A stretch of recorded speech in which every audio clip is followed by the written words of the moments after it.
سمجھیے کہ اس کے اندر علم نہیں ہے۔ اور پھر اگر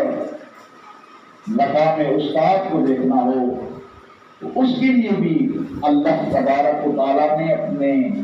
قرآن مجید میں لاریب کتاب میں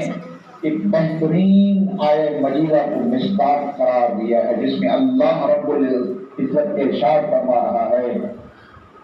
لقد من الله على المؤمنين إذ بعث فيهم رسولا من أنفسهم يتلو عليهم آياته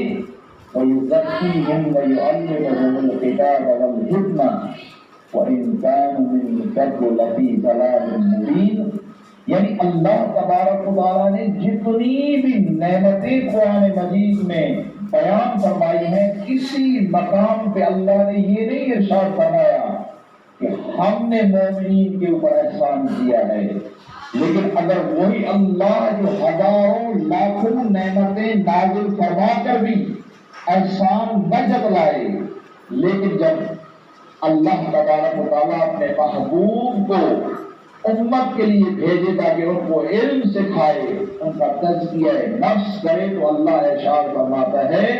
کہ ہم نے مومنین کے اوپر احسان کیا ہے۔ یعنی اللہ تبارک و تعالیٰ علم کی اہمیت اور مقام استاد کو بیان کرنا چاہتا ہے کہ مقام استاد یہ ہے کہ ہم نے آپ کے اوپر احسان کیا کہ آپ میں سے ایک رسول کو بھیجا جو آپ کے اوپر آیات کو تلاوت کرے،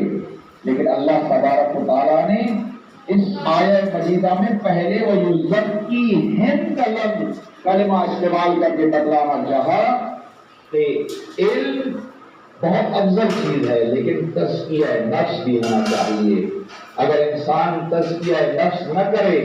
اگر خالی علم ہو اور تزکیہ نفس نہ ہو، تو پھر یہ انسان جس نے علم حاصل کیا ہے اس درخت کی مانند ہے جو بے ثمر ہوتا ہے۔ اور پھر مقام استاد کی اگر اہمیت دیکھنی ہے تو مولا کائنات علی بن ابی طالب جیسا عظیم کائنات میں انسان بھی ارشاد فرماتے نظر آتا ہے: من علمنی حرفا فقد صیرنی عبدا۔ جس نے مجھے ایک لفظ بھی پڑھایا اس نے مجھے اپنا عبد بنا دیا، اپنا غلام بنا دیا۔ اب اس مقام پہ مولا کائنات کے جملات پہ غور کرتے ہیں کہ علم کی کتنی فضیلت اور مقام ہے کہ اگر کوئی انسان ایک لفظ بھی کسی کو پڑھا دے تو وہ اس کا آقا اور مولا بن جاتا ہے۔ یہ علم کی فضیلت ہے، یہ مقام استاد ہے۔ اور یقیناً